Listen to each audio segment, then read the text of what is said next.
In a world asking the question, what if the movies that got delayed came out on time and they were different? That's the case in my universe. I'm Steven Schinder and you're listening to Delayed Replay, Season 5, airing every other Saturday, unless I change my mind.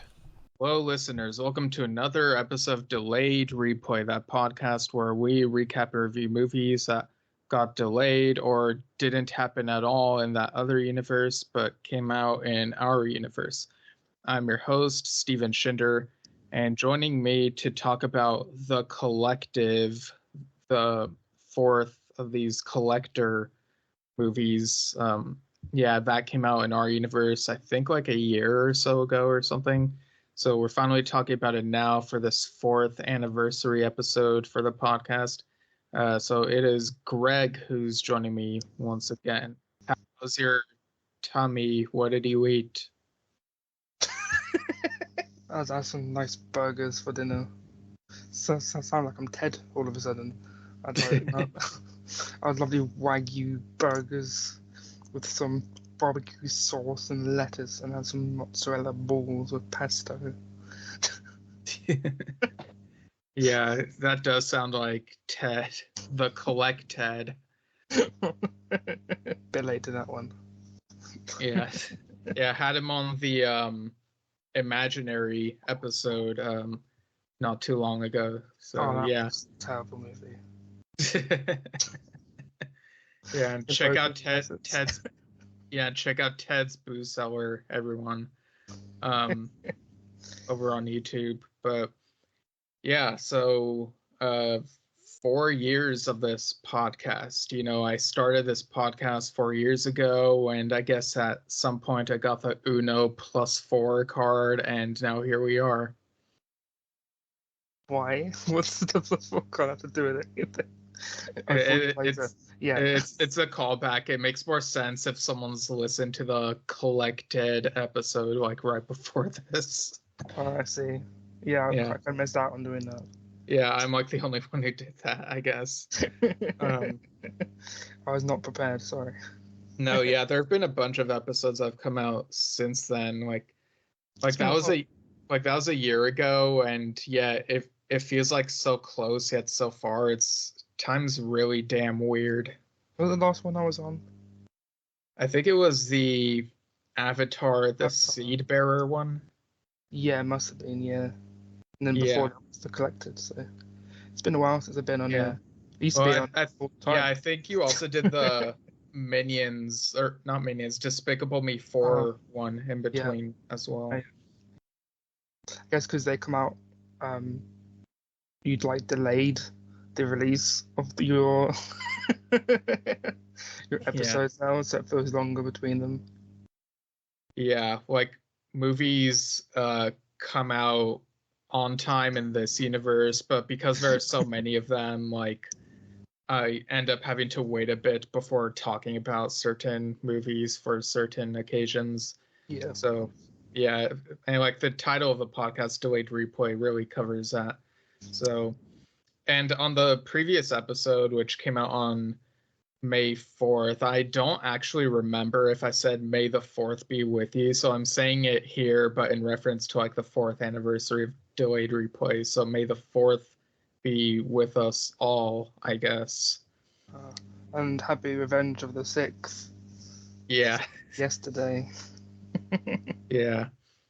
What's your favorite way to write the number 4? Are you a complete triangle person, or are you like a pitchfork person? No, I cross it over. Like there's a bit that carries on going after the triangle. Right. Yeah, it's like the horizontal tail thing. Yeah, like it keeps on going. It doesn't stop at the line. I cross the line, as I always do. Yeah, I prefer that as well, like the triangle, and it goes like slightly over the line, so it's like a tiny cross. I never really got the appeal of the like, I guess like the incomplete rectangle that it kind of looks like, the way some people write it. It's more like a calculator, like the way it says on the. Yeah, that's it. Yeah. Like you turn it upside down and it's a lowercase h. Yeah. You can write hell on a calculator because of the 4. Yeah. But what annoys me the most is like on watches they put I instead of IV, and it's really annoying. I kind of just put IV down because everyone knows that. I don't know. It's a bit irritating. Oh yeah, like the Roman numeral 4. Yeah. Yeah. People And shout 4 in golf. yeah, and they have the Roman numeral 4 in the collective. So, on the posters for this, they would highlight that in red, and it's like super obvious. Yeah, everything else is really tiny. You can barely read Yeah. it. There's a huge 4. Yeah, so like lots of people, like whenever talking about like what's playing at the theater, I would be talking to people and they'd be like, "Oh, I wonder what that movie 4 is all about." And I'm like, "4? Like, what do you mean?" And they're like, "Oh, it has like the Roman numeral 4. It's super huge." And I'm like, "Oh, you mean the collective?" And then look at the poster, and it's like you have to essentially use a magnifying glass to see the whole title. I think Saw 4 did that as well, didn't they? Like it was like the 4 was like much bigger than the. Yeah, I don't remember it being a lot bigger. It was definitely prominent though.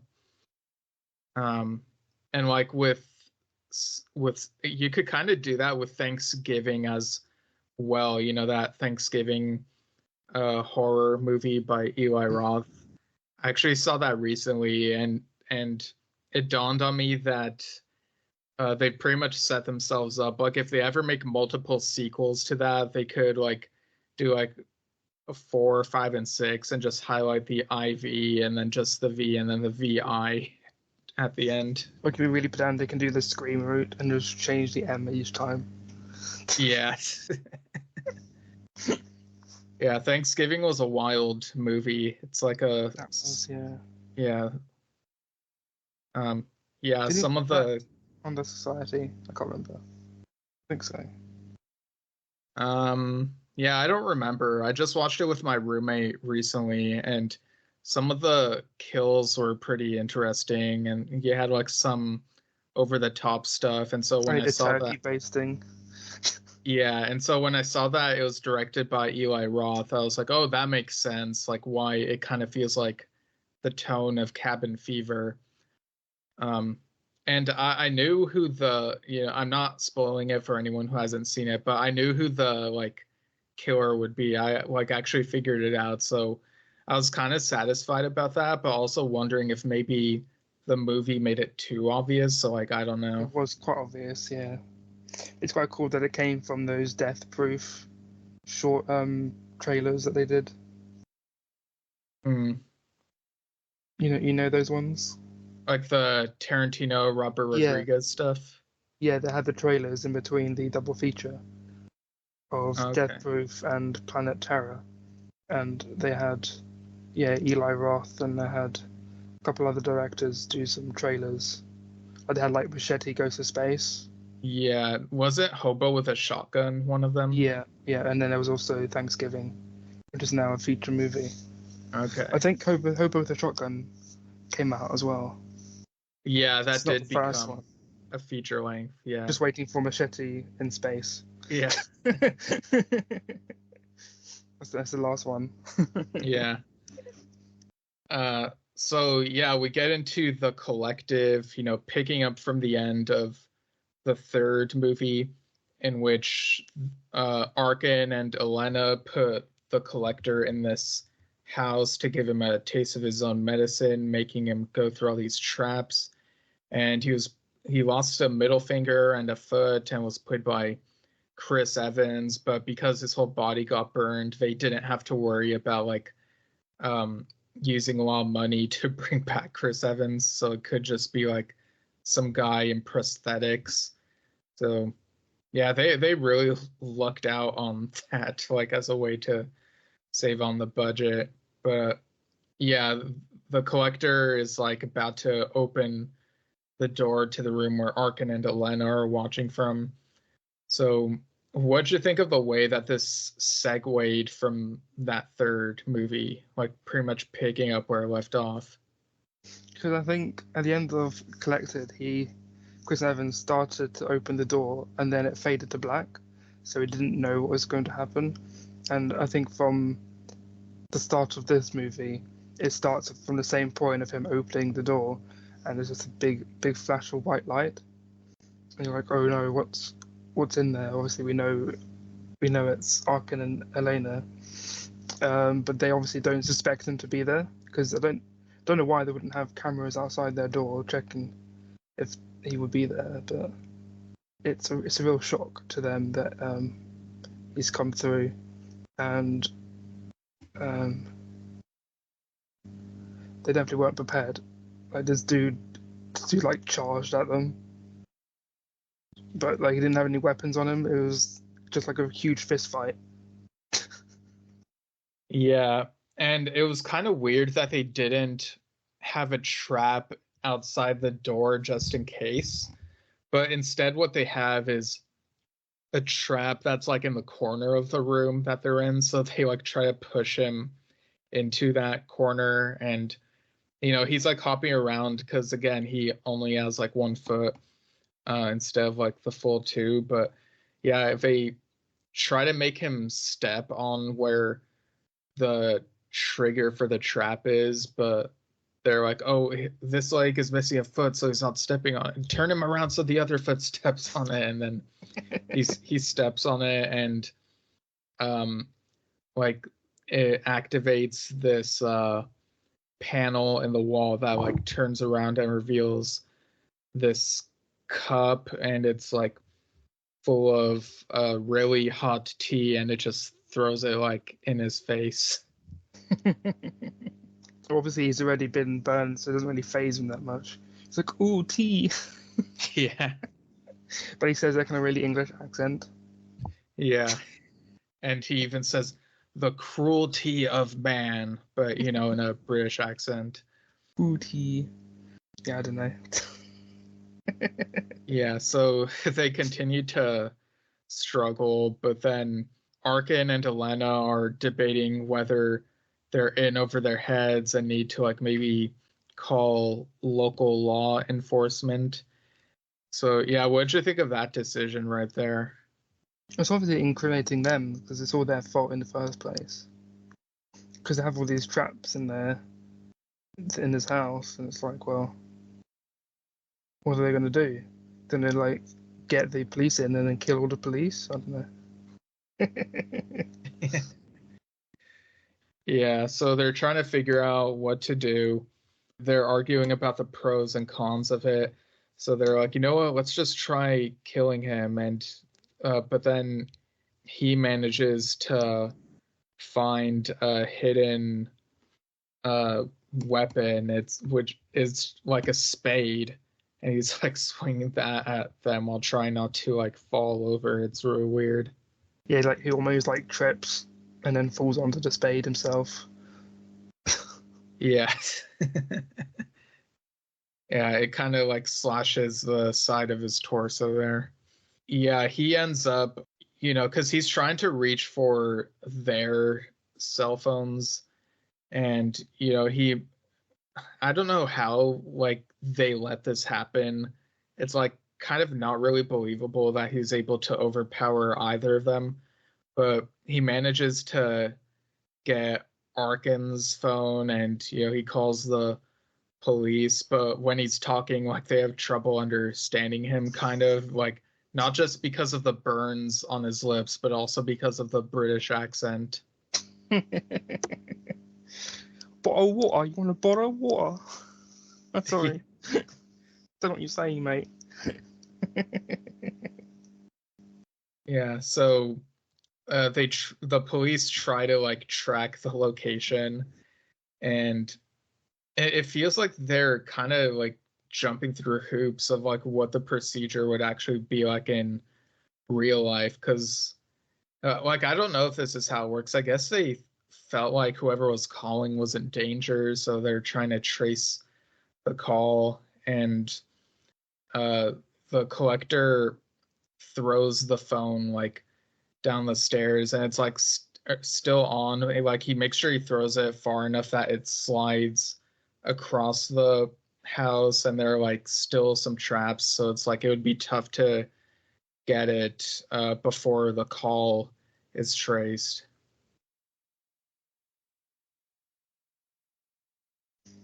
Yeah.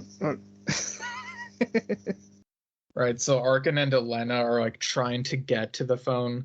Oh yeah, yeah. And it's like this really, the music tries to make it seem very intense, and they're trying not to trip over things, but they do trip over something, and it causes a giant bucket full of undercooked sausages to fall on them before they can get to the phone.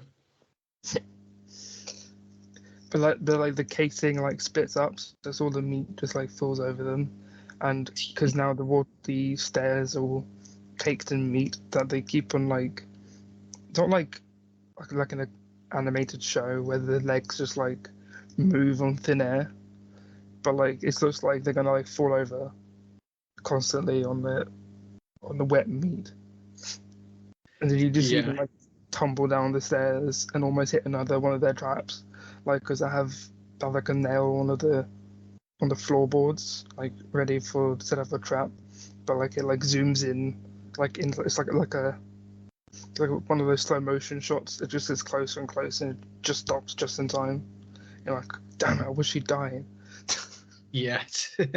Yeah, it really was a visual. It kind of looks like they're stepping in like a giant wad of gum, sort of. Like I feel like they did an interesting job of making it look squishy as they were like stepping on the meat. It was really weird. Yeah, it was very squishy. But I didn't have like shoes on, so that you can see it going through their feet. It was like a very Tarantino thing. Oof. And they like went into their toenails. It's really gross. The police are able to trace a call, so they arrive with a SWAT team and break in.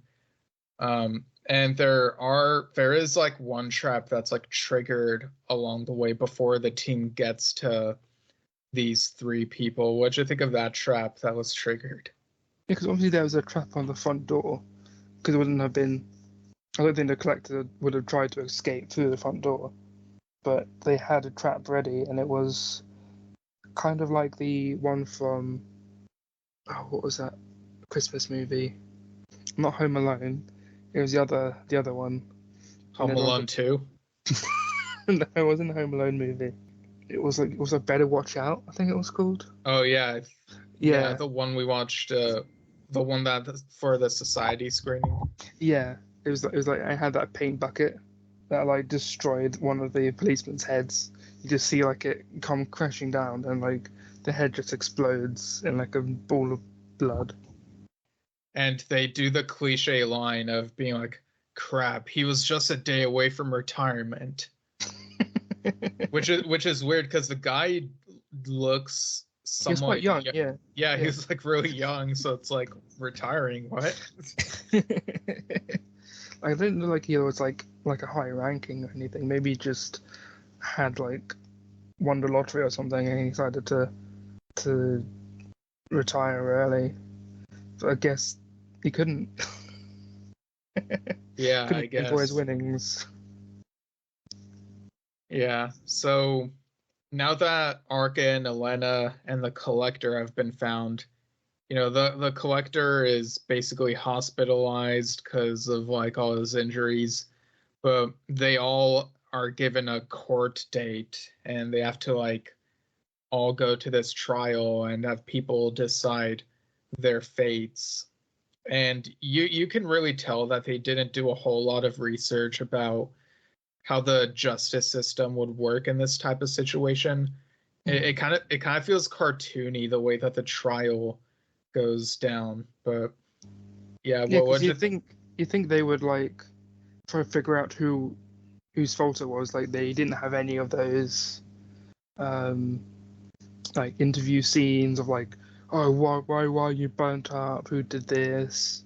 Who set up the traps? No, it went straight to the court, and it's like, well, who's the defender? And they don't show like who's against the jury or anything. They're just trying to say, oh, this guy was a mastermind of this whole thing, but they don't describe anything of the case. Like it's very stupid, honestly. Yeah.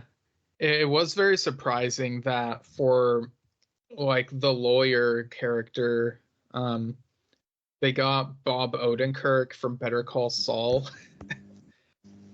Like I thought that was like a nice cameo there, and weirdly he kind of fits well into this world of like the Collector film series. Like I can't really explain it. He kind of blends in pretty well. Like doesn't stand out too much. Yeah, because obviously you had Chris Evans, so it's not like the first star to be in the series. Like, Right. I think Chris Evans would be more. It was more of a surprise to see Chris Evans than it was to see Bob Odenkirk. Yeah, definitely. This trial is going on, and like you have people at these law firms like discussing like what went down, and like you kind of see like a scene of lawyers gossiping with each other about this court case, and it's like, did we really need a scene like this for this long? Like it's kind of like taking me out of like what the core of the story is. Yeah, they should have had the conversation in the bloody courtroom. Yeah. Yeah, so like there's this debate back and forth about like whether all three of them should be imprisoned or if any of them should be exonerated given the circumstances, because you know obviously the Collector was the one who put people in these dangerous situations, but the whole thing about getting revenge against him is still technically like illegal and going against the law, you know, instead of turning him over to the authorities before putting him in these traps. So you have the jury, like we have the whole scene of this jury trying to figure out like what their verdict should be. What'd you think of this scene with the jury? Because some new information came to light during the court scenes, and they're like, "Oh yeah, this Collector guy is actually Arkin's stepbrother." We're like, "What?" Yeah. so they're like trying to figure out like, so who's actually in the wrong here? Did Arkin mean to do this the whole time? Like, did he hate his stepbrother? Like, because Arkin didn't know about this stepbrother, and apparently, like the Collector didn't like. I'm confused. Did the Collector know about this connection as well? I don't think so. I think they just did a 23andMe, and during the court meeting, and then like one of the lawyers was like, had his lawyer firm figure out if there's any dirt on these guys to help build a case. And yeah, I think they just stumbled upon they actually kind of related.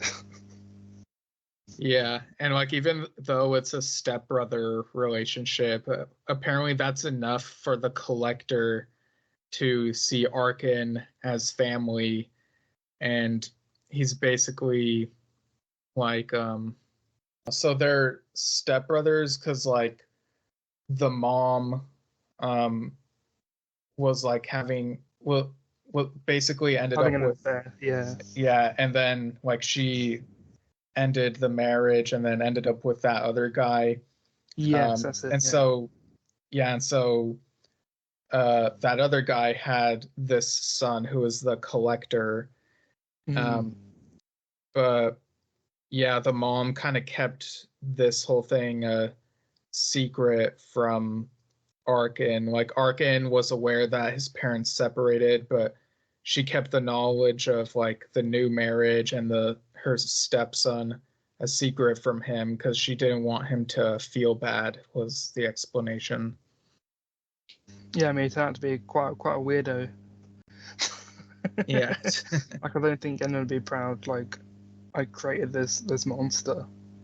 Like, I don't know if she was fully aware of, like, what he was capable of either.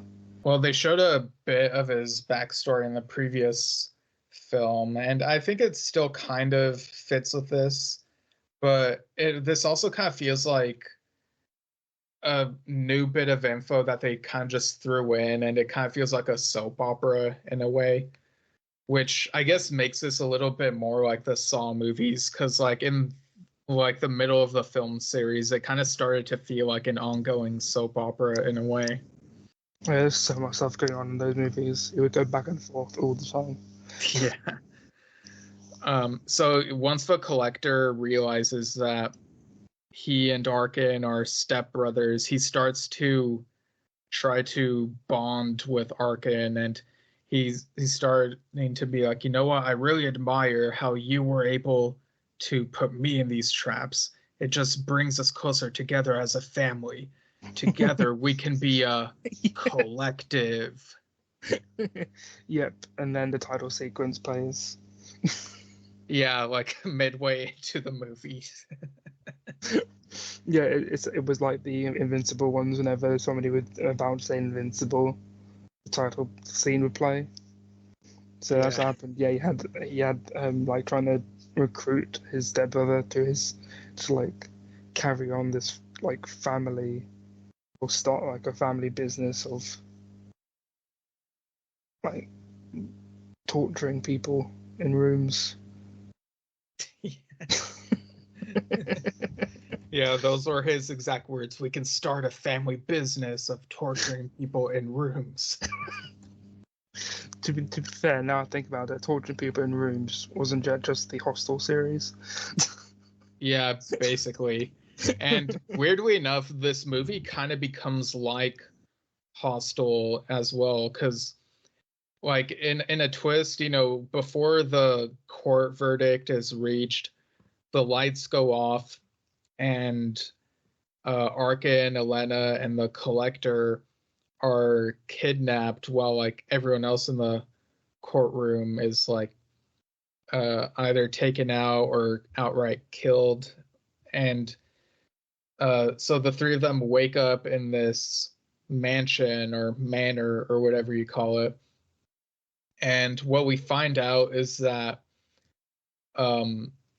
the father of the SWAT team guy who died earlier in the movie because of that trap, like he wants revenge against these three, and he's a really rich person and he has like all these connections with other rich people, so they put these three in this mansion that's full of traps, and now they're watching out of like enjoyment.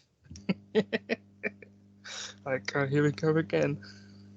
Yeah, I guess this is also a collective in a way. But it was really funny that when they woke up, like there was like this dude in the corner that was just like using a feather duster trying to tickle them. That was a bit weird. Yeah, I think that was the butler of this mansion. And yeah, like apparently, like I'm really confused about whether this mansion was being inhabited by any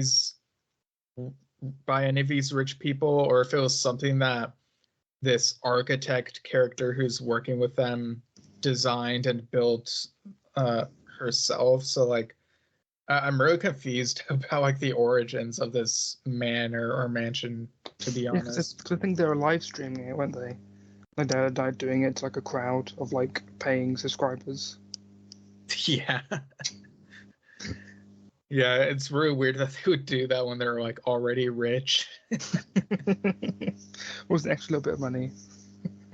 Yeah, I think the movie is like trying to do this message of like, you know, rich people are jerks and whatnot, and like eat the rich, that type of thing.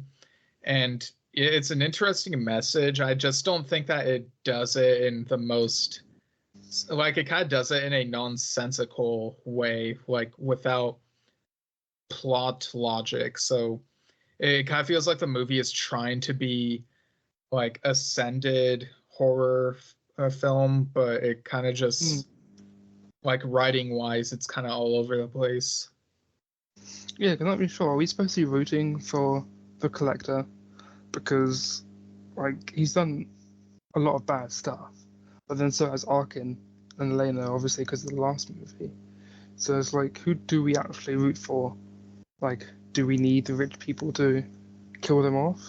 Or do we need these people to go and kill the rich people? It's like, it's a really hard moral thing to think about, like, during the film. Yeah, it kind of reminds me of when we watched Don't Breathe 2, and we're like, they're making the abductor guy the like sympathetic. Oh, damn it. Yeah, it was Leatherface and Halloween, the Rob Zombie all over again. Yeah. Trying to make you feel sorry for the villain, which is like rule number one. Yeah, I think depending on the iteration, like feeling kind of well, I don't know that feeling bad for Leatherface as like a person works, but seeing that his family members are more cruel and he's subservient to them is an interesting dynamic. But yeah, the Rob Zombie Halloween movies, like humanizing Michael Myers is like that's not Michael Myers, like just misunderstanding what makes him scary. Yeah. I think also the Leatherface movie where they had him as a kid and he kept kind of getting bullied Oh yeah. when you're trying to escape from the mental asylum. Yeah, that that one was pretty bad. Yeah. Yeah, that's one I was trying to reference. Okay. Yeah. I momentarily forgot that one existed. You think of the original movie with his family, right? Yeah, and in that movie they try to like make you guess, oh, which of these people who've escaped the asylum could become Leatherface, and it's like the person that they chose is like doesn't have the type of like body type and personality that I would have expected for Leatherface, and it was just trying to answer things that didn't need to be answered. Yeah, it was definitely not necessary. If there's ever another like Texas Chainsaw movie, like it should not be set in present day, because then Leatherface will be like in 70s and 80s, like really high up there in age, and it's like, how much can he suspend people's disbelief in terms of how much he's actually able to do? Like at that point, he would just be the new grandpa character put in a wheelchair and not being able to do as much. It'd probably be like commanding like his legion, something of. It's Leatherface Legion. You got it. Sign the contract now. Yeah. So in this mansion, there's like, there's like a chandelier trap. What'd you think of the way that one worked? Because I think they had like ropes and stuff, like holding the chandelier up, and they had the candles, so it was slowly burning away the rope, so that eventually the chandelier would fall, and then it was attached to like loads of like blades that would just get fired out at everyone. But like it ended up like missing everyone. It was kind of stupid, honestly. Like you had like the slow build up of the chandelier slowly like descending as the rope let go, and they had all the swords and they all just missed. Yeah. Like, cool, that was a close one. Yeah. And because this is like, a rich people place, they also have like a wine cellar. And so at some point they end up in the wine cellar, but the bottles like open up and it's like the room is being flooded with like all this wine and they're trying not to drown. So what'd you think of that scene? I had to use like cups that were left in the cellar, trying to like scoop it out as if they're trying to stop a boat from sinking. but like it wasn't really doing anything because they were just putting it back in. Yeah. Like as they're like going through all these obstacles, I'm like wondering to myself, why don't Arkin and Elena just kill the Collector during all this? Like, why are they like all trying to survive together? Yeah, they should use him like in the Cube movies.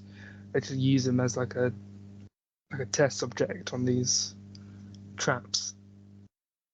Yeah, like use him. Yeah, like put him in the room first, and then I don't know why they didn't do that. It would have worked. They would have been a better character development because they're like trying to be like, oh yeah, we don't want to kill him, or we do want to kill him, but we need to get out of this place alive, and we have to work together. But obviously, the Collector guy is like, nah. Well, obviously, he can't talk. He's English, so they're like trying to communicate that they need him to like not sacrifice himself, but like set off these traps and get out of the way. Yeah, I think what part of it is that they know that there are cameras and they're being watched by the rich people. So there is going to be evidence if they try to kill the Collector, and it sort of becomes this. I guess they're trying to make this thought-provoking question of like, would you refuse to do the crime if you knew you weren't being watched? You know, that type of thing, and like surveillance and stuff.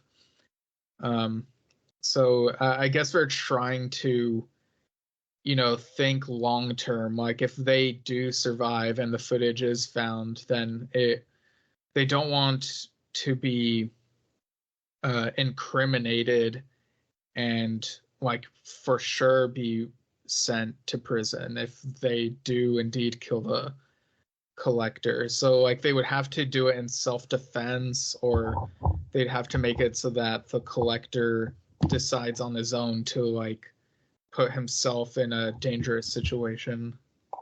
Because I don't think he wanted to like help Arkin and Elena, because obviously they survived his traps. Yeah, and like while the rich people are watching, they're like eating a bunch of food because they can afford it. They've got like shrimp cocktails and stuff, and yeah, it was kind of making me hungry, this scene, actually. Yeah, I don't think I want to eat whilst I'm watching people like escape from traps, though. Sounds a bit like a room appetite. I mean, each to their own. Why, you don't eat popcorn while watching horror movies? True. You got me there.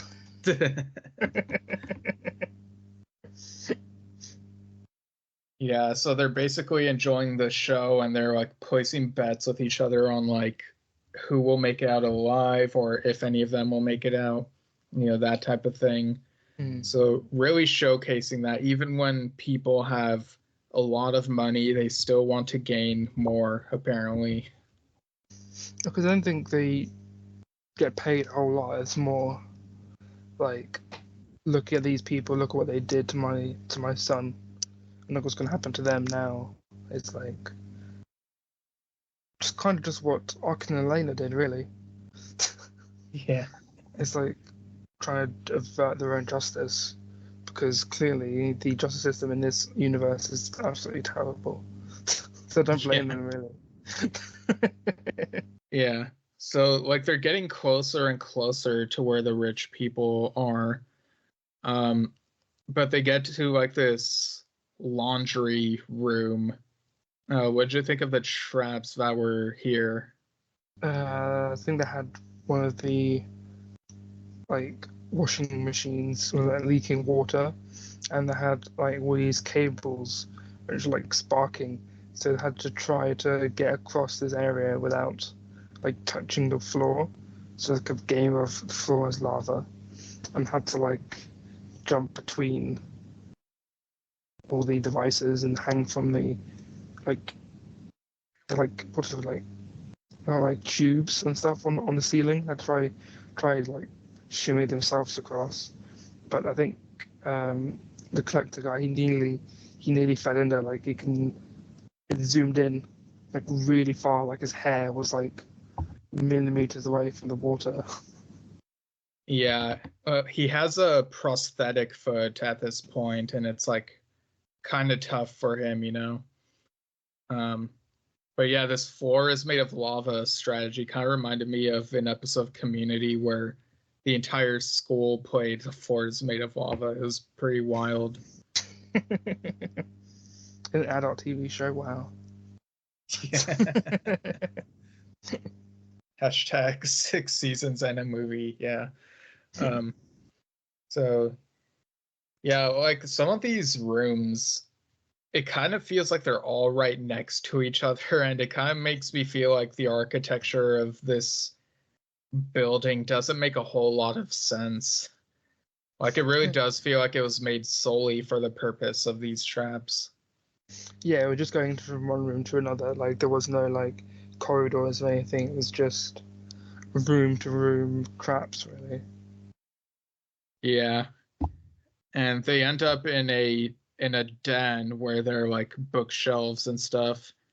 And they do the thing where they try pulling a book thinking that it's going to open a secret passage, but instead it activates another trap. All these bookworms come out. Yeah, like these, apparently they had these exotic worms from somewhere else in the world and just put them in this thing that throws them at them. I thought that was really disturbing. Well, I don't think like they didn't really do anything to them though. It was just a bit ew. Yeah, like in my opinion, they're more gross looking than any gore will ever look. Or but the worms had a weird characteristics or something. Like did they look funny? I guess is the easy way to put it. Yeah, like these worms were like covered in like green slime, and it was like really weird and off-putting. Like Shrek worms. Yeah. Shrek worms. If worms had Shrek, that's what they look like. Yeah. Yeah, basically. And like some of them, you know, they're trying to get those things out of their hair and stuff. It's just, yeah, it's like really gross. It's, yeah. So they go into the next room, which is basically like the kitchen. And yeah, what'd you think of this particular scene in the kitchen? I don't know why the kitchen had showers in it.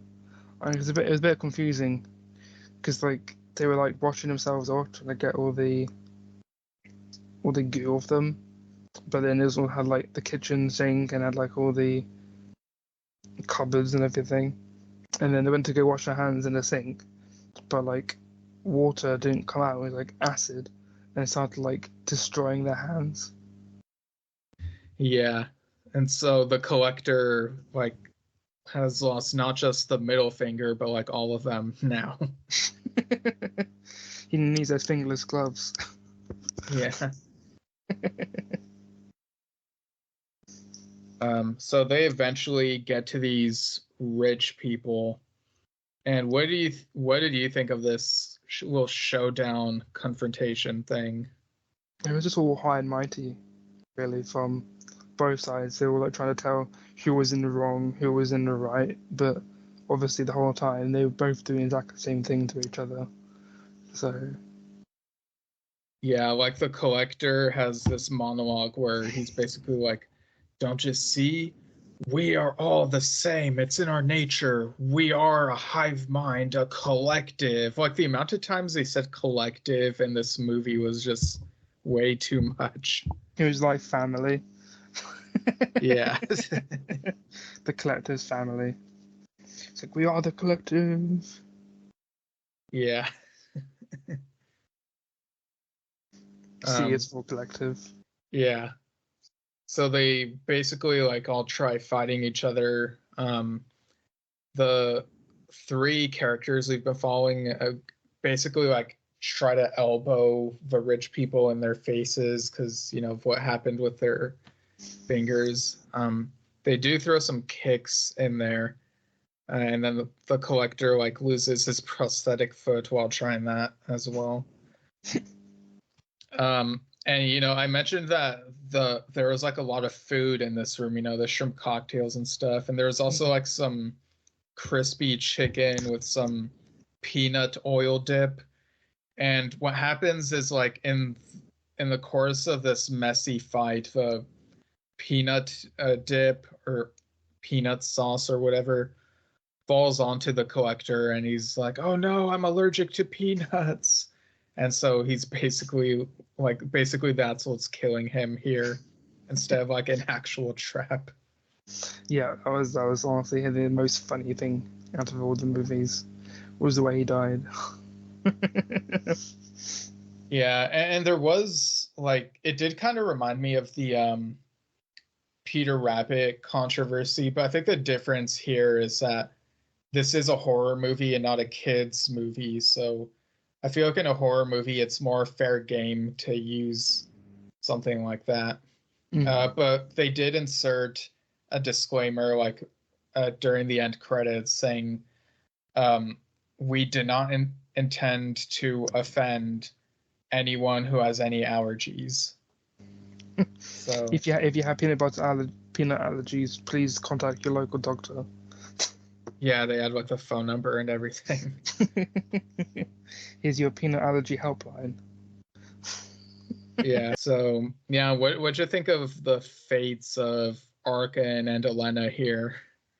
Well, because they killed all the rich people, and yeah, they escaped again, and I think one of the rich people must have called the police or something, because as they were leaving the manor, the police turned up again, and they're like, "God damn it, here we go again." And it turned out that the guy who died in the trap in the earlier part of the movie, turned out he had a brother in the police force, and he was not happy at all, and he just like started beating him up. Yeah. It's like, "This is for my brother and my dad." Yeah. I was watching the whole time on live stream. Yeah, and like Arkin and Elena were hoping that like in light of what happened, the case might be declared a mistrial, but yeah, we're basically left with this closing shot of like the police officers like beating them up.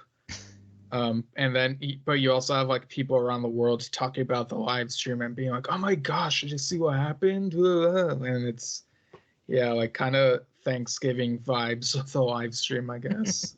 Yeah, that was pretty funny. Yeah, it kind of felt open ended, but also in a way where it feels like they don't really know where to go from here. So it kind of feels like they're just closing it off and with I think this they're taking a ridiculous break. ending. I think, yeah. Yeah. Because I think they did realize that things kind of escalated too much with the way that they were structuring all this. Yeah, because that's why all these movies took place quite, like, rolling on from each other, don't they?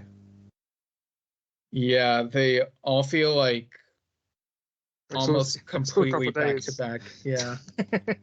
Yeah. Well, the trial itself might have been weeks, perhaps, but yeah, it's a really short time frame, and it's like, what year is this supposed to be anymore? Like, All right. So, what are your final thoughts and score out of 10? And do you have measurement for that score for the collective? I don't think it was as good as the previous films, because it was kind of, I don't know what the right word would be, like reductive. Is that the right word? Where it's like done the same thing over and over again. Traps weren't as elaborate as the previous films either. I think the only highlight would have been Bob Odenkirk for like a couple scenes in the courtroom. I think the music was that great either. I don't remember much of the music. I think it was just your normal horror stuff. I don't think there was any like licensed music that stood out. Yeah, some of it was kind of like just there in the background. So I think I'll give this film 5 out of 10 fingerless hands.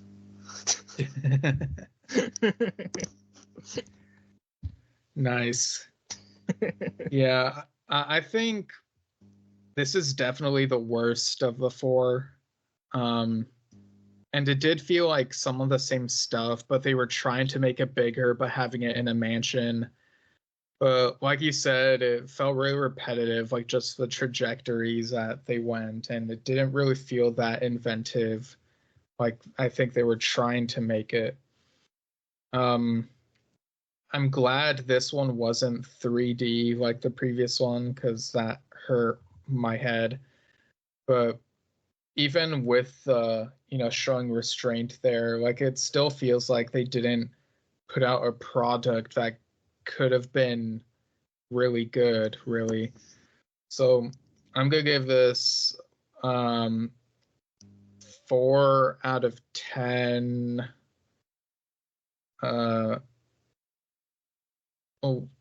sink faucets that acid comes out of. Wow. That's a good one. Yeah. So yeah, I guess that'll do it. Thanks for coming to this, for guesting on this episode, Greg. Yes, it's always my pleasure. Is this like, well, how many anniversaries have we done? It's been like the second one, I think. I can't remember. I didn't think I was on one previously. How many what? How many anniversaries have I been on? I think this is the second one, I think. Oh yeah, I think so, yeah. I'm having trouble oh wait, yeah, okay, yeah. So this is a second anniversary special we've been on, yeah. Yeah.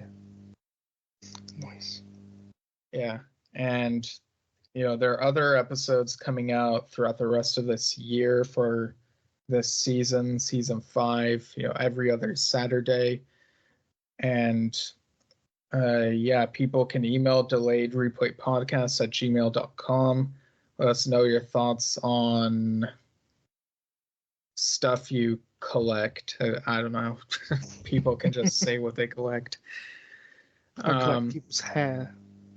Oh my gosh, that would be so creepy. Just walk in and got framed people's hair. Would be if I've met.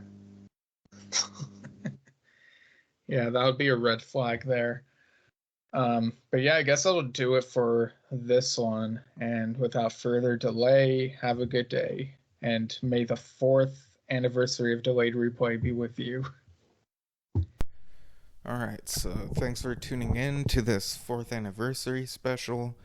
You can follow me at Steven Shinder on Instagram, Twitter, X, whatever, Threads, Steven Shinder Storytelling on Facebook. Go to stevenshinder.com. My author website recently got redone, and there are excerpts and trivia notes about my second novel, Trespassing Through the Visages, and that, along with my first novel, Lemons on My Grain, are available on Amazon.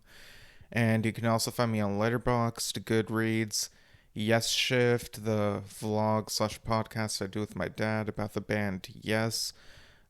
We interviewed Miguel Bass, Trevor Rabin, both of them recently on different episodes, and also did an interesting May birthdays and anniversaries episode.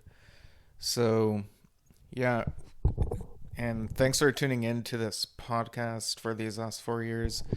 And before this particular installment ends, my other self will do a little catch up on what he's been up to. So it won't take too long, but without further delay, here's my other self. Hey, this is Steven from that other universe.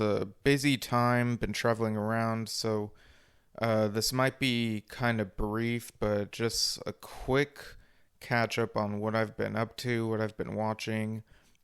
So I got around to watching Kung Fu Panda 3. It was okay, I guess.